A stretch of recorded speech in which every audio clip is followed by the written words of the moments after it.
Nothing But the Truth. Hello, I'm Raj Chengappa from India Today and your host for Nothing But the Truth.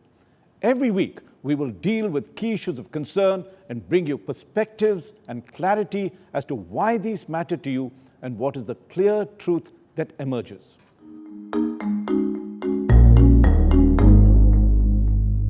Just about a year ago, the Congress had faced a series of electoral setbacks in assembly elections. In Punjab, for instance, where it had been in power, it lost badly. It was unable to put up a good fight and defeat the BJP in Gujarat, Goa, Uttarakhand, Assam, and Manipur assembly polls. The only consolation was a solitary win in Himachal Pradesh. But overall, the party's future looked bleak. Then, in a dramatic turn of events in the Karnataka polls recently, the Congress won a spectacular victory, soundly defeating ruling Bharatiya Janata Party or the BJP. The Congress tally of 135 seats is the highest number of seats that the party has won in the state since 1989, and that's about 24 years ago. So in this episode of Nothing But the Truth, we will reveal the inside story of how the Congress won Karnataka and what are the larger lessons the party and others can draw for the future, especially for the upcoming assembly polls in Rajasthan, Chhattisgarh, where the Congress is the ruling party, and in Madhya Pradesh, where it is in a fierce fight with the BJP. I have broken my analysis into what I call lessons from the Karnataka victory. These may be relevant to the other political parties as well, so let's begin with lesson one, which is that the early bird catches the vote. Unlike in the past, the Congress party began preparations to defeat the BJP 2.5 years ago. In March 2020, as the COVID pandemic was about to break, the party high command appointed D.K. Shivakumar as the new president of the Karnataka Pradesh Congress Committee, or KPCC. Now, Shivakumar is a 7-time MLA and has a reputation of getting things done. He may have the image of being a hustler, but is also extremely tenacious and has an undiluted loyalty to the party, particularly to the Gandhi family. One of the first things that Shivakumar did was to renovate the dilapidated KPCC headquarters on Queen's Road in Bengaluru, giving it a facelift by adorning it with Greco-Roman pillars. Now, this is an architectural style he seems particularly fond of, as Shivakumar's house in Bengaluru also has a similar facade. Next, Shivakumar revamped the party structure, choosing to adopt what a colleague calls the Kamraj plan, in which every major leader was asked to head one of the key party organizations. Among them was Priyank Kharge, who was made head of communications. Now, Kharge is a former cabinet minister and is son of Mallikarjun Kharge, the Congress national president. Priyank told me that Shivakumar gave each of them specific tasks, monitored them closely, and demanded to see results. Then in September, Randeep Singh Surjewala, General Secretary of the All India Congress Committee, was made in charge of Karnataka and began to give the team a decisive edge. The affable Surjewala is a consensus builder and a workaholic with the habit of holding meetings even at 3 a.m. in the morning. He warned his team, "I won't sleep and I won't let you sleep." Randeep employed a tactic he had used in Narwana constituency in Haryana in 2005, where as a young MLA, he used it to defeat the veteran Chief Minister Om Prakash Chautala in the state election. Randeep told me, and I quote, "You erode your opponent's credibility to such an extent that when he finally goes to the polls, he has already conceded defeat. For that, you must chip, and chip away at them till they finally collapse." Close quotes. The third person in this trio of leaders who made the difference in the state is Siddaramaiah. He has just been made Chief Minister of the state again after the Congress victory, but the 75-year-old Siddaramaiah is a rustic but composed leader who ruled the state from 2013 to 2018. Though the Congress was defeated in the 2018 polls, Siddaramaiah was acknowledged as an able and efficient administrator. Coming from a backward class community called Kuruba, Siddaramaiah was seen as a mass leader and was known as Mr. Dependable. The three leaders then got down to implementing Randeep's strategy of chipping away at the BJP's credibility. As the COVID crisis engulfed the state, Randeep got the state party to make its presence felt. Party MLAs and cadres were told to go out and help people, including purchasing food, vegetables and medicines, and distributing them free among the needy. He told party men to spend their own money to bring relief. The party also highlighted the failures of the BJP government headed by B.S. Yediyurappa at that time, who was an aging Lingayat stalwart, and particularly in tackling the pandemic, where his performance wasn't seen to be good. Under pressure from the High Command, Yediyurappa stepped down as Chief Minister in July 2021 after a tenure of just 2 years. To ensure the continued support of the state's powerful Lingayat community, the BJP made Basavaraj Bommai, another Lingayat leader, the Chief Minister. Now, Bommai had a clean image and a reputation of being an able administrator. And Surjewala realized that the Congress party had a fight on its hands. He told his team, and I quote, "We need to hammer Bommai down before he becomes a giant. Otherwise, we will be dead," close quotes. The Congress party began to target the government on all its flaws, particularly corruption, which comes to lesson number 2, how to cash in on corruption. The opportunity for the Congress to put Bommai on the mat presented itself months after he took over as Chief Minister. In November 2021, the Karnataka Contractors Association released a letter it had written to the Prime Minister's office, or PMO, where it said, and it made striking allegations complaining of rampant corruption in government projects, including having to pay bribes of up to 40% to win tenders and get their bills passed.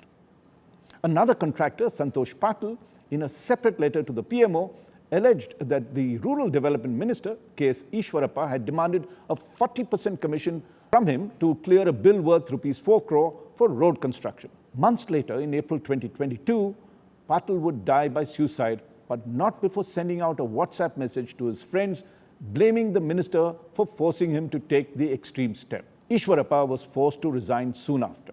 Sensing the opportunity, Shivakumar and the local Congress MLAs flew down to meet Patil's widow and give her a check of Rs 11 lakhs as relief. The Congress then decided to make the war on corruption one of its main planks. They unleashed a series of innovative social media campaigns to ensure that the image of the BJP running a corrupt government in Karnataka stuck.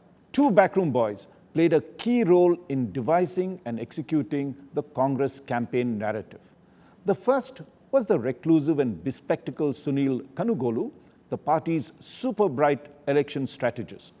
And the second was Sasikant Senthil, 44 years old and an earnest-looking former IAS officer who took premature retirement and is now the Congress war room in charge. Kanugolu and his team came up with the catchy slogan, "Pay CM." And this was a campaign that went on apart from the 40% commission Sarkar. Senthil deployed multimedia teams to come up with what he called quirky yet effective messaging that would make the campaign even more impactful. That comes to lesson number 3, which is nail the anti-incumbency advantage. With the BJP replacing its Chief Minister Yediyurappa with Bommai, anti-incumbency was visible across the state. Feedback from internal surveys alerted the Congress party to the fact that the voters, particularly those in lower income groups and from scheduled castes and tribes, were hurting because of high prices and lack of steady income. The Congress then made moves to win the people's faith over. So in October 2022, when Rahul Gandhi's Bharat Jodo Yatra, or BJY, entered Karnataka, the Congress leader was told to focus only on local concerns, especially discrimination against the poor. The Yatra's assertions against inflation, unemployment, wealth disparity, and the politics of hate dovetailed neatly with the Congress campaign within the state. The Yatra is said to have helped the Congress party win 16 of the 21 constituencies that the Bharat Jodo Yatra transited through. The India Today Access My India exit poll, which accurately predicted the poll results, showed that inflation was one of the key reasons why the voters went with the Congress party. Chief Minister Bommai, on the other hand, was lulled into complacency by the mistaken belief that the La Bharati, or the beneficiary vote, would accrue to the BJP. He told me in an interview that the benefits of the central and state welfare schemes reach close to 50 million of the state's 70 million population, and it would help the party, the BJP, to romp home to power. But Bommai was in for a rude shock. That comes to lesson number 4, which is to woo the common woman. And I repeat, the common woman. While sticking to its negative messaging on the Bommai government, the core Congress team decided to simultaneously present a positive agenda of hope. It was then that they decided to give the 5 guarantees to the people to help them tide over the economic crisis that they faced. So in January this year, the party kicked off a Praja Dwani Yatra, or People's Voice March, in Belgavi or Belgaum, and announced the first of its 5 guarantees. Shivakumar, the Congress president, flanked by Siddaramaiah and other local leaders, announced Gruha Jyoti, a scheme in which the first 200 units of electricity consumed by a household would be given free. The 2 leaders then split up in the northern and southward direction, and traveling by bus covered more than 170 of the state's 224 constituencies, raising local issues and concerns wherever they went. So long before the BJP got ready, the Congress was already campaigning. Meanwhile, the Congress unfurled 3 more guarantees. Gruha Lakshmi, rupees 2,000 monthly allowance for every woman head of the family. Anna Bhagya, doubling the free distribution of rice and other food grains for below the poverty line families to 10 kgs. And Yuva Nidhi, a rupees 3,000 monthly allowance to unemployed graduates, and rupees 1,500 for diploma holders for 2 years. To ensure that every household was made aware of these guarantees, the party got Kanugulu to design innovative cards and have them printed. So apart from naming the guarantees, these cards also had the signatures and the photographs of Siddaramaiah and Shivakumar vouching that they would implement these as soon as the party came to power. And the space was also left for the voters' name and address, and Senthil was entrusted with the task of ensuring that they reached most of the households in the state. Among the methods Senthil employed was to get together all ticket aspirants in a particular constituency, divide the households among them, and tell them to go door to door to hand over the cards. Senthil told the aspirants that their chances of getting a ticket depended on their performance in this particular outreach. Key Congress campaigners were also told to emphasize in each speech that the guarantees would be implemented the day the Congress government was sworn in. The Congress then added a 5th guarantee called Shakti. It promised free travel to all women in regular buses of the Karnataka State Road Transport Corporation. Most voters in the state, particularly the poor, seemed happy with the guarantees. The India Today Access My India exit poll showed that a high 10% of those who voted for the Congress cited the party's welfare promises as the key reason. The Congress also did exceptionally well among voters with income less than rupees 10,000 a month, and by the way, that's close to 50 to 60% of the voters. With most of the Congress guarantees targeted towards women, the number of women who voted for the Congress was 11 percentage points higher than that for the BJP as per the exit poll. Pradeep Gupta, founder of Access My India, told me in an interview that his analysis showed that more than the common man, it was the common woman who favored the Congress party. This was one of the main reasons for the party's spectacular victory in Karnataka. But even among males, the Congress vote was 5 percentage points higher than for the BJP. That comes to lesson number 5, break the caste barrier. The Congress party was aware that to win a comfortable majority in Karnataka, it would require all communities on the caste spectrum to vote for it. In 2013, when the party had won a majority in the assembly, Siddaramaiah pushed for what is called a Hinda, a catch-all Kannada acronym for a combination of minorities, backward classes, and Dalits, who together constitute around nearly 40% of the state's population. What it needed to do this time was to also reach out to the 2 dominant communities, the Lingayats, who traditionally sided with the BJP, and the Vokaligas, who voted mainly for the Janata Dal Secular or the JDS. Now, the JDS is the 3rd force in the state that often played kingmaker with 30 to 40 seats that they had, and also at times became the king. Shivakumar, who is a Vokaliga, began in earnest to woo more votes from the community. And this was to the detriment of the JDS. To win the Lingayats over, he made M.B. Patil, the party's senior Lingayat leader, to work on them. But the BJP was not lying quiet. In October 2022, nearly 7 months before the polls, the Bommai government promulgated an ordinance to increase reservations in employment and education for scheduled castes by 2% and for scheduled tribes by 4%. Then, in what Bommai described to me as a masterstroke, a day before the polls were announced, he scrapped reservations for Muslims and redistributed the 4% thus freed among the Lingayats and Vokligas in the hope that it would also strengthen the party's Hindutva vote. Pradeep Gupta of Access My India believes that tinkering with reservations by any leader is fraught with danger for a party. The backlash for the BJP this time came from the other backward classes who felt that they had been left out in the whole process. Sections of the scheduled caste too were aggrieved with the way the percentage reserved for them was redistributed among the 4 groups. An examination or an analysis of the social group-wise support based on the India Today Access My India exit poll numbers show that the Congress cornered a massive share of the Ahinda vote, or the backward class and the minorities and the scheduled castes that I talked about earlier, and consequently gained a large number of seats among these classes. The BJP also had run into issues with its Lingayat base when it sidelined Yadurappa, and the party high command decided to drop senior leaders like Jagdish Shettar and Lakshman Savdi. The party had actually wanted to bring about a generational change in its traditional Lingayat base and experiment with new faces to expand its Vokliga base. However, both these efforts met with limited success. The Congress made significant inroads into the BJP's Lingayat base apart from expanding its Vokliga votes. That comes to lesson number 6, which is communal polarization has its limits. Right through the Karnataka election campaign, the Congress took care to focus on local issues. Its leaders were aware that Prime Minister Narendra Modi, as the mascot of the BJP, would try to shift the narrative towards national security and unity.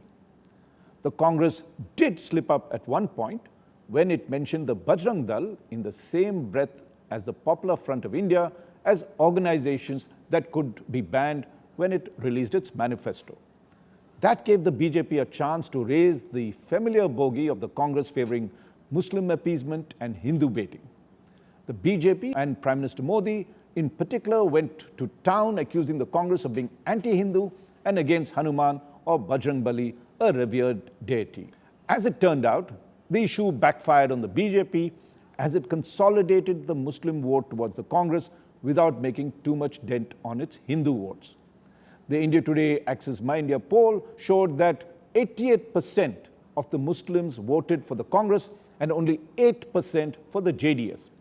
It not only destroyed the JDS vote base, but also demonstrated the limits of BJP's polarizing tactics. That comes to the final lesson, and lesson number 7. The party matters the most.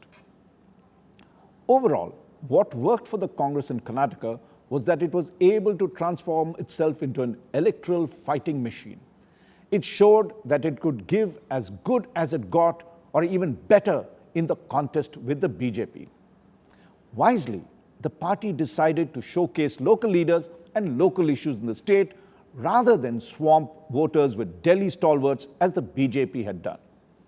It also demonstrated a rare unity of purpose where even the two ambitious leaders, Siddaramaiah and Shivakumar, set aside their differences and worked as a team.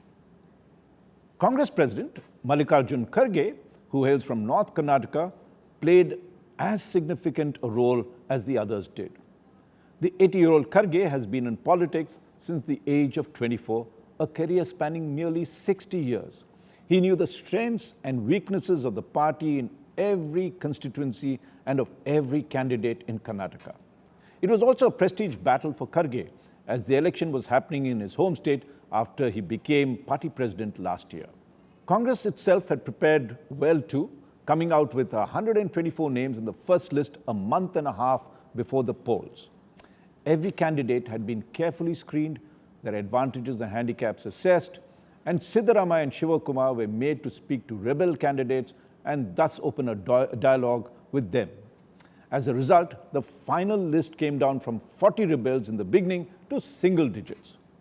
Finally, the notable distinction of the Congress this time was its strong campaign on social media and other platforms of mass media communication. Surjewala sums up the Congress winning strategy when he says, and I'm quoting him, "We made the BJP play on a pitch we laid out rather than on theirs. We kept on top of the narrative and were always on the offensive. It shows that BJP leaders, Modi and Shah, are not invincible if we get our act together." And I close quotes, and just to say that these are good lessons for the Congress party to use in its quest to win the next round of assembly elections that are coming up. For more details, you can read the in-depth cover story on the Congress victory in Karnataka in the latest issue of India Today magazine.